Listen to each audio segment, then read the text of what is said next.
Hello, everybody. This is Jack Powers with another episode of Infamous Federal Prisoners. And we're talking about Jimmy COONAN, the leader of an infamous and dangerous gang out of New York City called the Westies. The Westies is now defunct. I think the last known members was a fellow by the name of Flanagan, and I don't remember the other guy's name, but they're like has-beens. They're gone. The gang is defunct now. But back in the heyday, this was a pretty powerful entity. By the way, it was taken down by Rudy Giuliani and his gang of thugs there. I don't want to call them thugs, but I guess that's how they refer to themselves. I've often said that the only way to solve the issue of gangs is to create a better gang. Create gangs that have social goals, community goals, personal growth and development in mind rather than criminal activities, and make it more attractive. Put all those features in. Having, belonging to a group, having some meaning in your life, having that feeling of camaraderie, that feeling of togetherness, that joint purpose, but put it on a level where, there's train people how to conduct business and how to do things the correct way. I've said many times, it's easier to do things properly sometimes, most times, than it is to try to take shortcuts. Shortcuts are just going to lead to trouble virtually every time.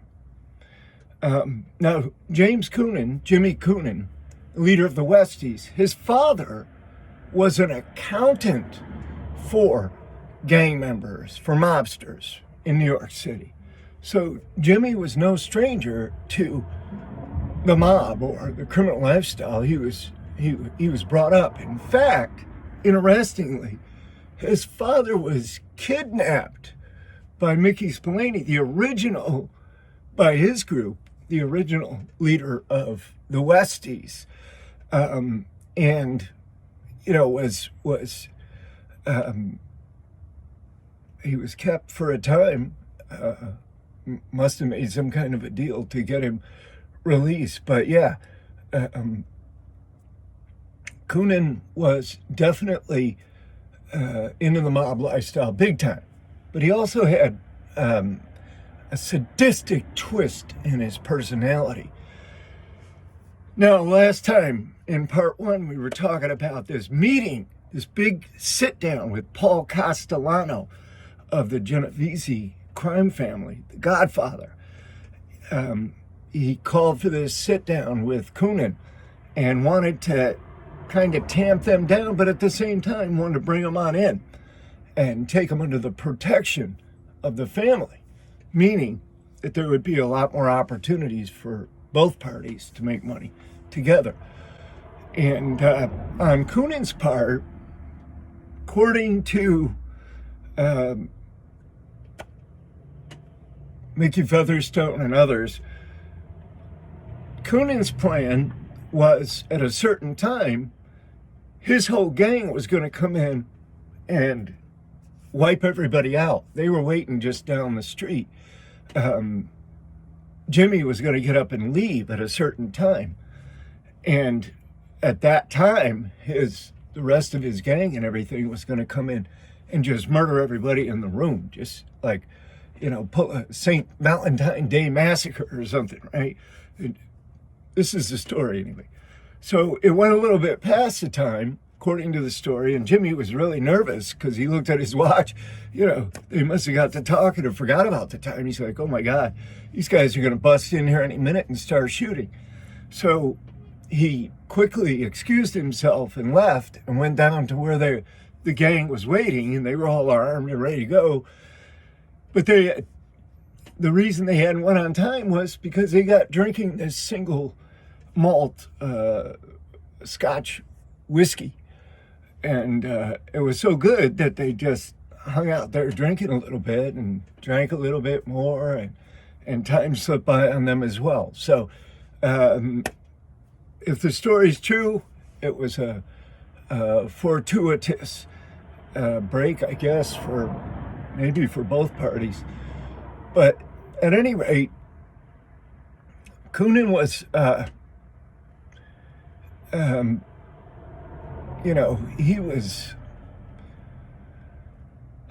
he was wanting to get back at these folks for kidnapping his father because they were supposed to have pistol whipped him. And I don't know, I've never been pistol whipped. I've had plenty of pistols pointed dead in my face and dead at my chest. And I can tell you that when you've got a 357 or even a 9mm, but certainly the larger caliber handguns pointed at your face or chest, the caliber just seems to multiply. It looks like a cannon. At least it did to me anyway. You can't do anything about it, but there it is.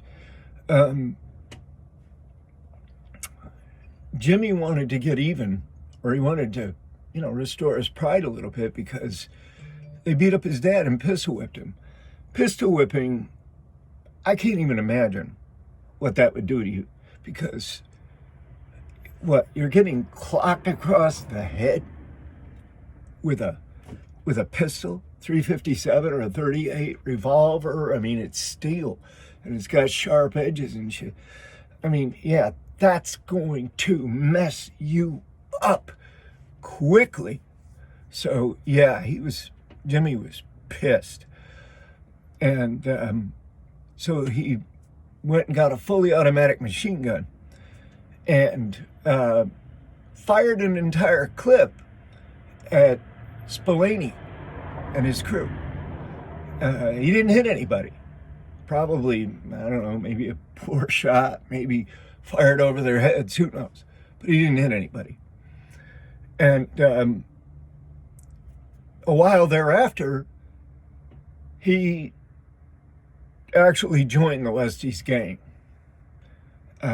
He formed a quick alliance and friendship with Mickey Featherstone, Francis T. Featherstone, the Green Beret, the kid, the cherub-faced kid, small stature kid who went into the Green Beret in Vietnam when he was 17 years old. Jimmy and Mickey formed a partnership, and they were known to kidnap, torture, and murder people.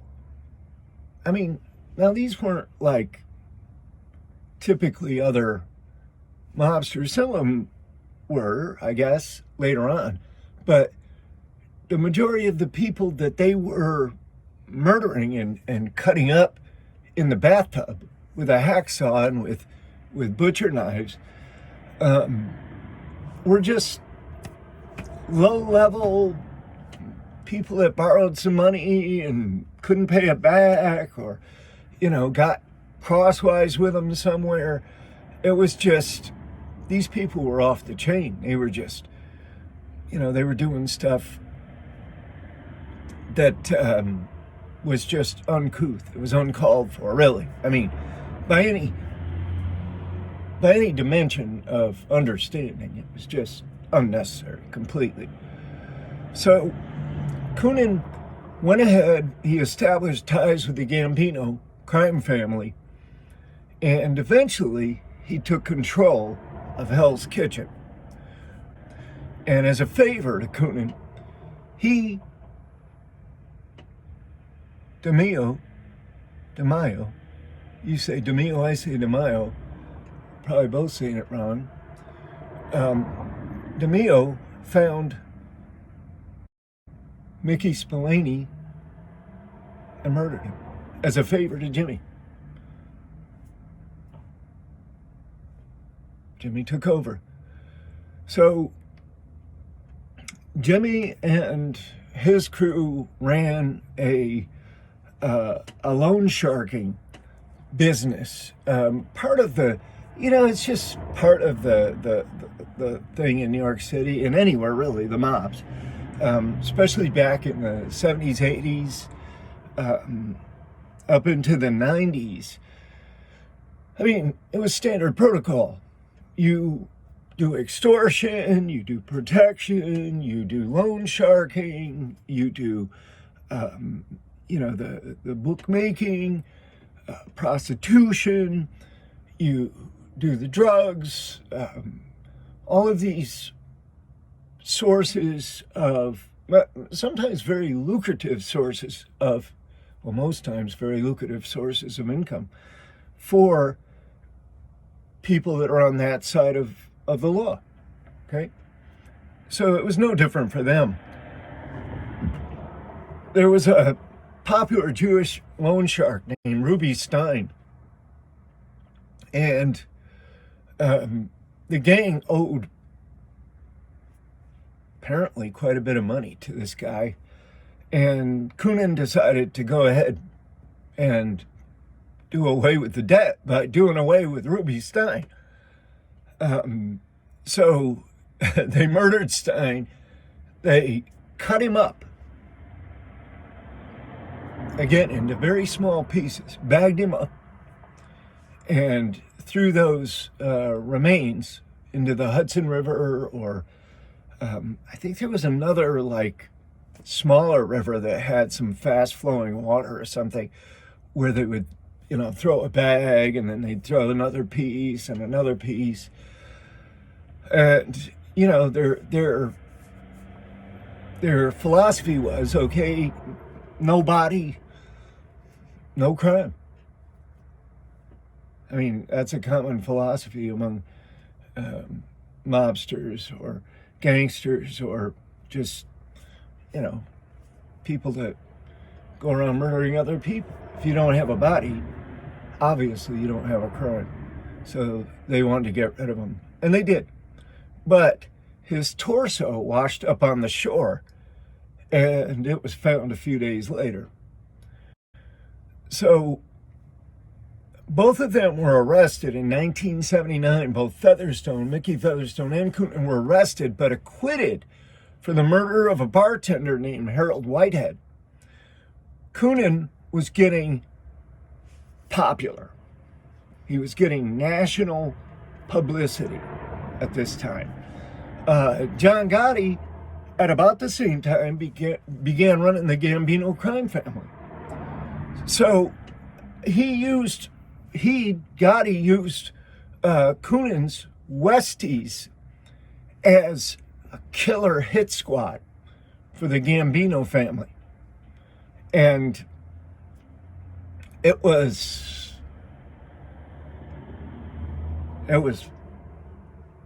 everything you can imagine it to be, and probably more. I mean, now you take Jimmy Coonan as I knew him, just quiet, polite, always smiling at never a bad word, just taking care of his own business, interacting with very few people, no incident reports, no nothing, not even associations with other, gang members or mobsters or what have you. I saw none of that. All I saw was Jimmy Coonan going to work, coming back to his cell, and reading. It's quite a juxtaposition between that Jimmy Coonan and the murderous monster who was having people bushwhacked, murdered, close quarters.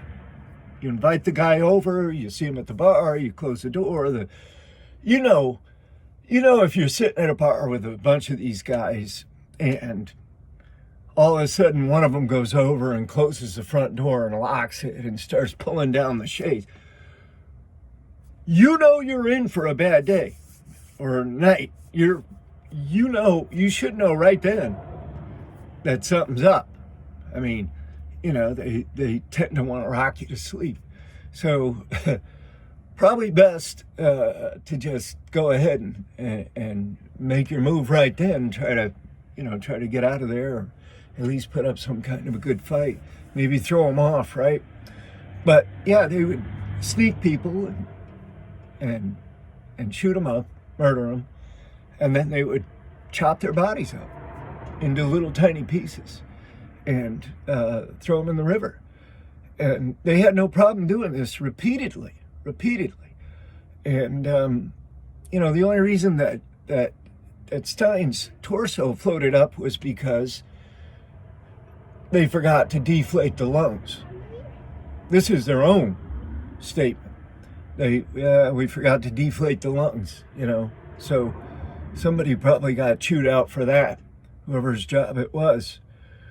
But it was, there was bad blood eventually there came to be bad blood between Featherstone and COONAN, which is, it's typical. You're dealing with people that have monstrous egos, and then they're all twisted up into this criminal mentality anyway. They're all twisted up into these, whatever this torture and murder does to the human psyche, to feed it some kind of evil.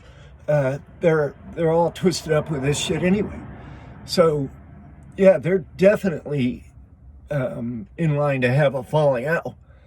And with the bad blood between them, COONAN decides to set Mickey Featherstone up for a murder. Incidentally, a murder that Mickey Featherstone did not commit. You can't make this stuff up. You can't make this up. It gets wilder and wilder as the story unravels. So with the bad blood between them, COONAN goes ahead and sets up this hit of Michael Holly,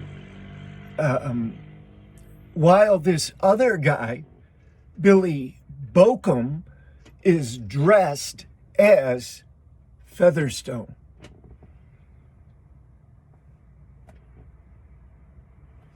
They have witnesses. Yeah, I saw it was Mickey Featherstone. Yeah, that's him right there. So Featherstone is arrested and convicted on a murder charge. But in order to clear his name, see, Featherstone wasn't no fool. He was a junkie, he was a dope addict, he was a murderous ex-Green Beret monster on the streets. But he wasn't a fool. And he was kind of evidently about his business, because he recorded conversations between the Westies and COONAN so that he could later use that to defend himself. And he did use that evidence. He recorded everything, evidently. So much that not only did it clear him or exonerate him of the murder of Michael Holly, but it also got COONAN indicted for racketeering and arrested and put behind bars for 75 years. Now, COONAN does have an outdate, and he will be released. But I want to go into, there's still more to this story, so I'm going to do a part 3. Have to. There's just so much more to this story that has to be told. But you can see how interesting it is. Now look, if you can, buy a copy of one of my books here. Also share, subscribe. Please subscribe. We want to hit over that 1,000 mark here if we can. So I appreciate you guys. Look, come back again. We'll finish this story. Please be cool. See you soon.